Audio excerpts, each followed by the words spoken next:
രാജ്യത്തെ യുവസംരംഭകരുടെ ആശയങ്ങൾക്ക് പിന്തുണയുമായി അവോധ എഡ്യൂടെക് ചലോ ഇന്ത്യ സ്റ്റാർട്ടപ്പ് ഡ്രൈവിലൂടെ കോളേജ് വിദ്യാർത്ഥികളിലൂടെ മികച്ച സംരംഭ ആശയങ്ങൾക്ക് 1 ലക്ഷം രൂപ വീതം നൽകുന്നതാണ് പദ്ധതി. ജനുവരി മുതൽ ഡിസംബർ വരെ ഓരോ മാസവും എന്ന വിധത്തിൽ 1 വർഷം കൊണ്ട് 12 ആശയങ്ങൾക്കായി 12 ലക്ഷം രൂപ നൽകാനാണ് കമ്പനി ലക്ഷ്യമിടുന്നത്.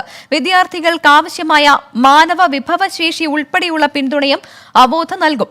സംസ്ഥാനത്താദ്യമായാണ് ഒരു സ്വകാര്യ സ്ഥാപനം ഇത്തരമൊരു ആശയം നടപ്പിലാക്കുന്നത് എന്ന് അവോധ അവകാശപ്പെട്ടു. സംരംഭകത്വം പ്രോത്സാഹിപ്പിച്ച ഓരോ വ്യക്തികളെയും അതുവഴി രാജ്യത്തിന്റെ സമ്പദ് വ്യവസ്ഥയെയും വളർത്തുകയെന്നതാണ് സ്റ്റാർട്ടപ്പ് ഡ്രൈവിലൂടെ ലക്ഷ്യമിടുന്നത്. സിഇഒ ജോസഫ് ഇ ജോർജ് ഇക്കാര്യത്തിൽ വിശദീകരണമായി രംഗത്തെത്തി. ജനുവരി 31 വരെ ഈ മാസത്തെ ആശയങ്ങൾ അയക്കാം.